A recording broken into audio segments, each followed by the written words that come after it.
السلام عليكم ورحمة الله تعالى وبركاته، وأهلا وسهلا ومرحبا بكم في فيديو جديد عبر قناة ريان اس بي 19.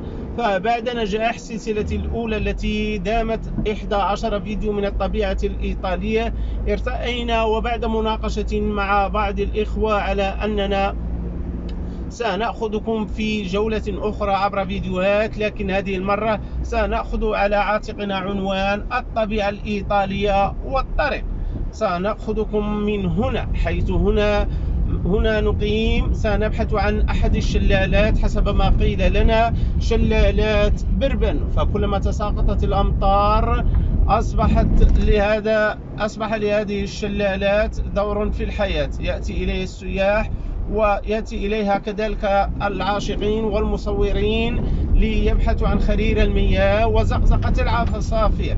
تابعوني، أنا مراسل قناة ريان اس بي 19 من بيرغامو. نترككم بعد الوقت مع هذه الصور.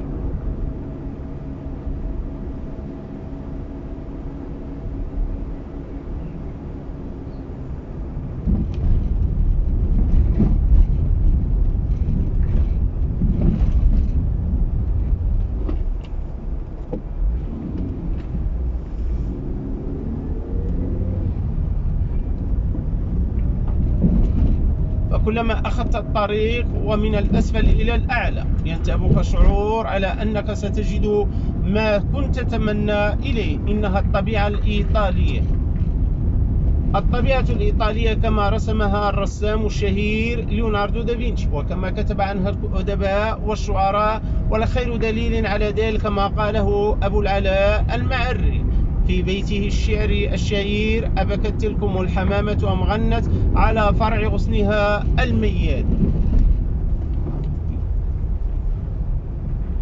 تلهمك الطبيعة بأشجارها المتماسكة وبخرير المياه وبزقزقة العصافير، وتتمنى لك أملا في الحياة. فهنا الناس الإيطاليون يعرفون قيمة الحياة، لذلك تجدهم يسكنون بالقرب من الوديان وعلى ضفاف الأنهار وفي الجبال.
كلما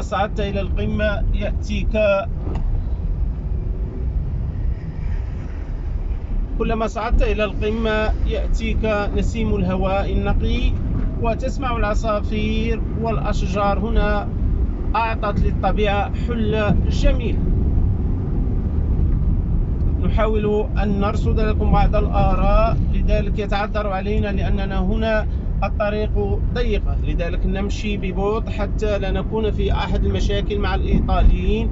نحترمهم ويحترمونا، ونحترم قوانين السير، وهذا من واجب الإنسان: الاحترام والمصافحة والتمني الخير للغير، حتى وإن كنت مقيما في بلد غير بلدك، فأنت صورة لبلدك.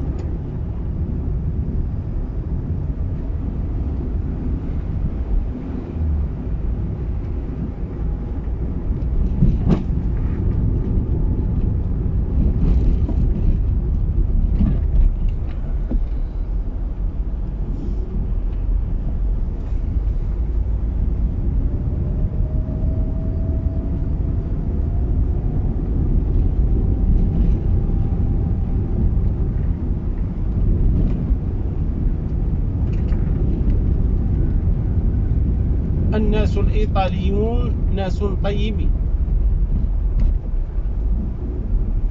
وناس يعايشون كل الأمم، ليس فيهم حقد ولا حسد. ونحن نعطي صورة بلدنا الحبيب، بلد المغرب. من هنا أبعث التحية إلى كل الأهل والأحباب وإلى العائلة، وأبعث بالتحية الخالصة إلى المشاركين في قناة.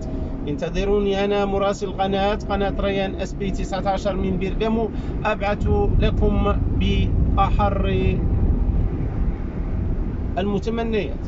أتمنى لكم الخير والمحبة والصدق، وأتمنى لكم طول العمر، لكم ولأولادكم ولزوجاتكم ولأبنائكم ولعائلاتكم. نحن هنا نتواصل معكم عبر هذا، وأنتم تتواصلون معنا عبر الاشتراك ووضع اللايك والتعليق.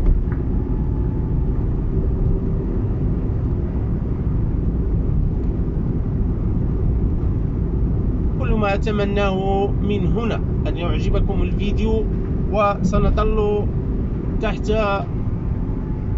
طلباتكم. إن كان سؤال فأهلا وسهلا، سنخصص يوم من الطبيعة لنجيب على تساؤلاتكم ونرد على تعاليقكم إن شاء الله. فالوقت ضيق هنا في إيطاليا، من العمل إلى المنزل ومن المنزل إلى العمل.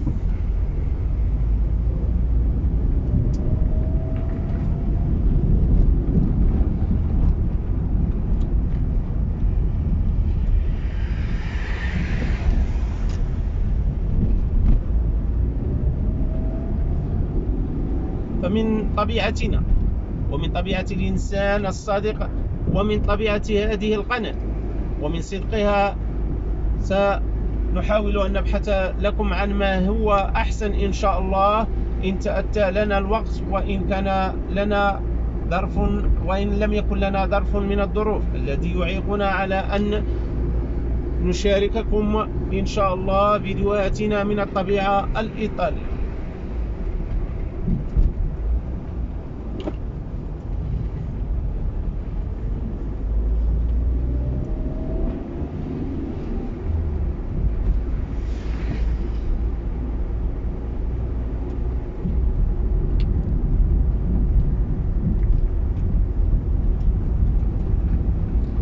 ما إن تدخل بين الأشجار وتسير في الطريق حتى ينتابك شعور الأمل بالحياة، وشعور الأمل والنظرة إلى الطبيعة التي خلقها الله تعالى للإنسان من كل ما أوتي من شجرها، وكذلك من نبات الأرض، وكذلك من ثمارها عبر النخيل. والحمد لله، خير دليل على ذلك الماء الذي قال فيه الله تعالى: وجعلنا من الماء كل شيء حي.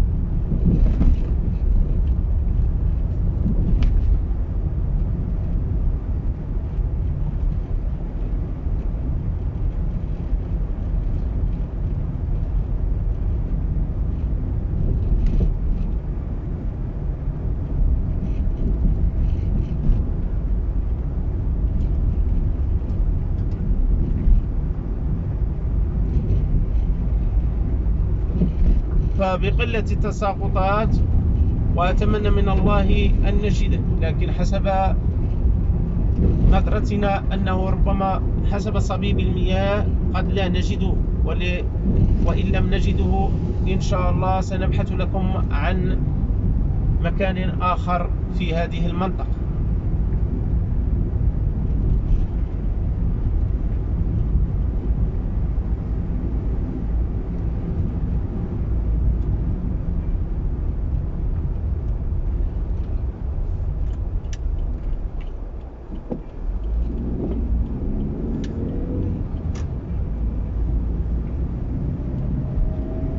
هنا منطقة بربان.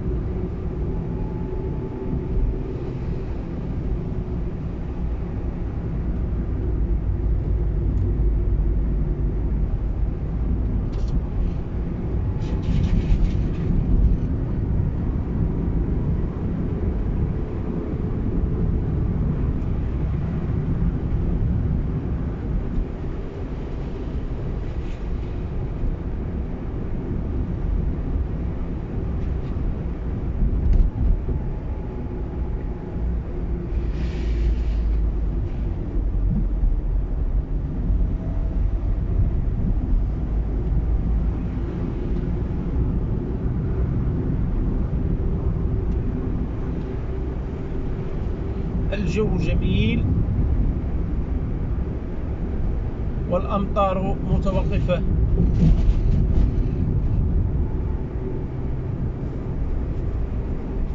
والإيطاليون يأخذون كلابهم ويخرجون معهم. منهم من يقيم بعض الرياضات كركوب الدراجات، ومنهم من يأخذ المشي كطريقة للرياضة، ومنهم من يركض عبر طرق سلكها الإنسان في الجبل. منظر جميل ونحن نسير هنا ببربان.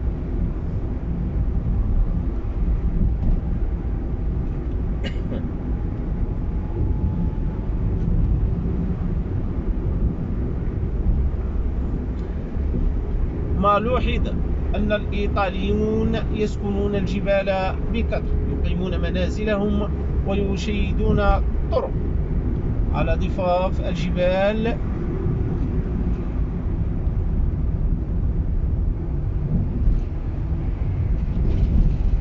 وهذه سيارة النقل المدرسي. أما بالنسبة للدراسة الإيطالية فقد انتهت يوم 8 شهر 6 2020.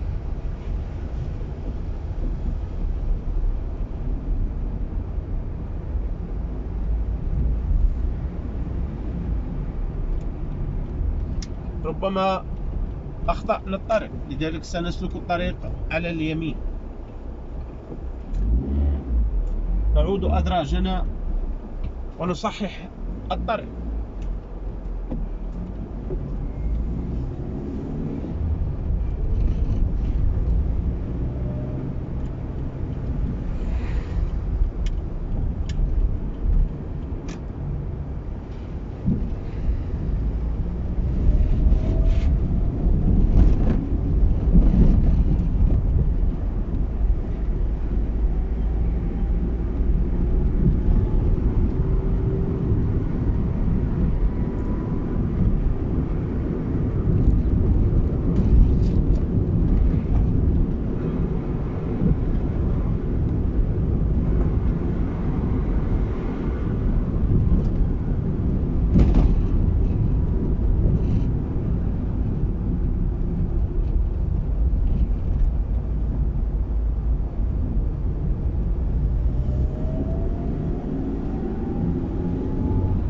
نشارك المشاهدين ونشارك الإخوة عبر هذا الفيديو، نشارككم كل شيء: وقوف السيارات والمنازل الإيطالية كيف شيدت،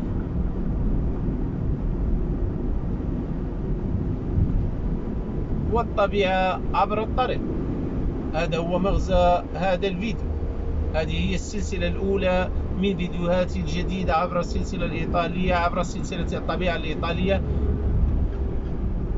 والطريق.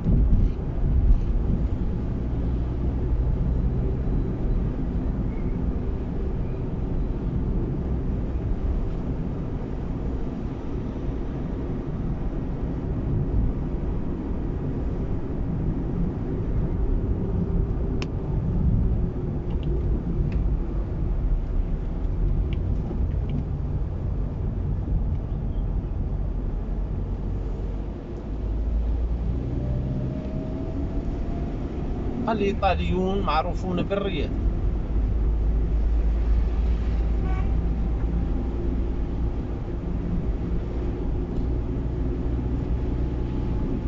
ما إن تمر من بين هذه الطرق وبين الجبال تشعر بالأمان وتشعر بالطمأنينة، فنسيم الهواء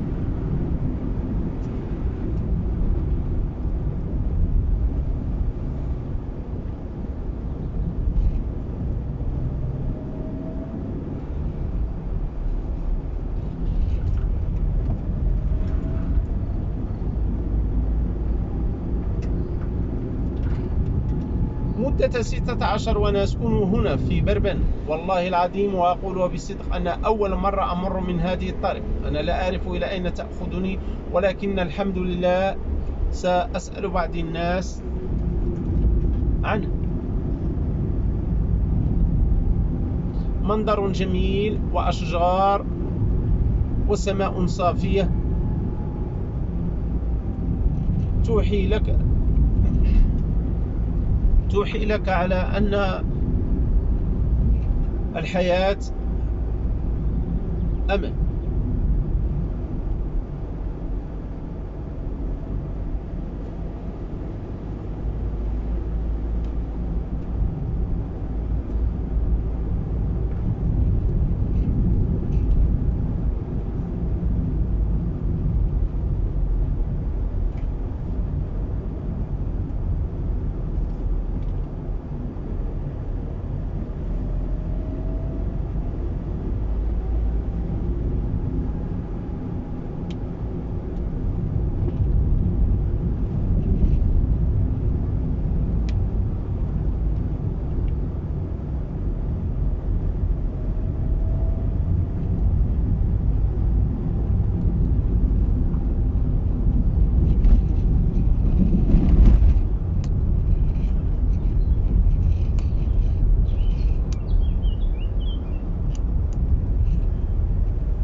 أوصلتنا الطريق إلى منطقة جديدة تدعى بلال، لذلك سنعود إلى أدراجين.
إلى هنا أقول لكم دمتم في رعاية الله، وإلى فيديو جديد عبر سلسلتنا الطبيعة الإيطالية والطريق. نترككم بعض الوقت ثم نقول السلام الله عليكم، وأنتم جميعكم من أهل القناة. نتمنى لكم طول العمر إن شاء الله.